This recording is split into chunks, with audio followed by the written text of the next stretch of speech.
Okay, let's talk about something you see on every supplement aisle, fish oil.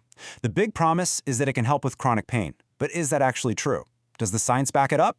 Well, in this explainer, we're going to dig into a huge scientific review to see if omega-3s really are the real deal for pain relief. So first, let's get a sense of just how big this problem is. This number, 20%. What is that? That's the percentage of adults globally who are dealing with chronic pain. Think about that for a second. It means 1 out of every 5 adults you know is probably living with pain that just never quits. This isn't some small niche problem. It's a massive global health issue. And that's why finding safe, effective treatments is so important. And yeah, I know what you're thinking. We have painkillers, right? But let's be honest, they're far from a perfect solution. You've got some serious long-term side effects to worry about, a real risk of dependency, and, get this, for a lot of people, they don't even get the job done. The pain is still there. So, that brings us right to the heart of it. What if part of the answer was something simple, something you can just grab over the counter? Could a supplement like that actually be a safer, more sustainable way to handle pain? Okay, so let's dive into our main contender here, omega-3s. I'm sure you've heard about them for heart health and all that, but for pain? The reason they're even in the conversation is because of one superpower. They are seriously anti-inflammatory.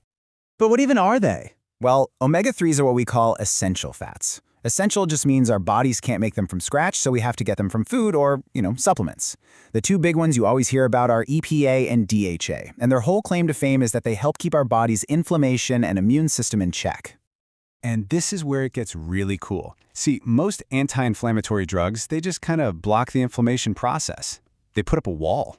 But omega-3s, they do something different. They're actually the raw material your body uses to create special molecules that, well, they resolve the inflammation.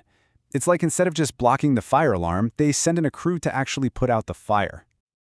Okay, so the science behind it sounds pretty good, right? The theory is there. But does it actually work for real people? To figure that out, we're not just looking at one study. We're going straight to the top, to what's called a meta-analysis. And a meta-analysis is basically a study of studies. Instead of just one group of people, researchers sweep up all the good quality studies on a topic, mash all the data together, and analyze it as one giant data set. It gives you a much more powerful and reliable answer. And just look at the numbers here. This wasn't some little weekend project. They pulled together data from 41 different trials. That's almost 4,000 people. We're talking about a mountain of data, which means we can be pretty confident in the results. All right, before I show you the big result, there's one quick thing we got to understand. It's called SMD. It just stands for Standardized Mean Difference. Basically, since different studies measure pain in different ways, like on a scale of 1 to 10 or 1 to 100, SMD is a clever way to put it all on the same scale. It lets you compare apples to apples. All you need to know is if the number is negative, that means pain went down. Simple as that. All right, you ready? Here's the headline number. After crunching all that data from all those studies, the final SMD score for omega-3s in chronic pain was negative 0.55.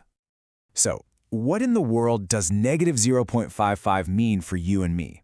It means the pain reduction they saw wasn't just a random fluke. It was what we call statistically significant. But more importantly, it was also clinically significant. That means it's a big enough drop in pain that a real person would actually notice the difference. It's a real effect. But that big number is only half the story. The really interesting stuff is when you start digging into the details, because it turns out that how much you take, for how long, and for what kind of pain, well, that changes everything. Okay, this right here is super important. This is not a quick fix. The effect builds up over time. After 1 month, yeah, there's a small benefit. Stick with it for 3 months, and that benefit becomes moderate. But look at this. By 6 months, the effect size nearly triples to negative 0.83.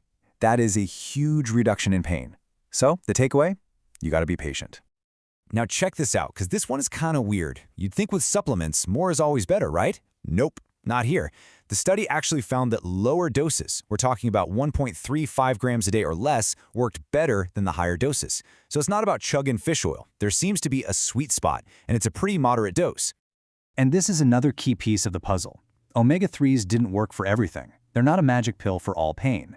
Where do they really shine? In conditions where inflammation is the main villain, like rheumatoid arthritis and migraines.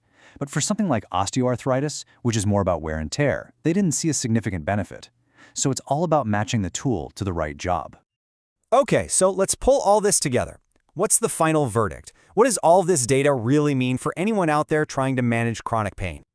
Okay, this is the real kicker. This might be the most powerful finding in the whole study. The researchers themselves said that the effect of omega-3s was, and I'm quoting here, broadly comparable to a common prescription painkiller called Diclofenac. I mean, just let that sink in for a second. A simple over-the-counter supplement performed on par with a prescription drug. So let's wrap this up with the key takeaways. What should you remember from all this? First, for the right kind of pain, those inflammatory ones like rheumatoid arthritis and migraines, yes, omega-3s can make a real difference. Second, you have to play the long game. The benefits build over months, so patience is everything. And finally, more isn't better. That moderate dose, around 1.35 grams or less, seems to be the sweet spot. And all of this leaves us with a really interesting thought to end on.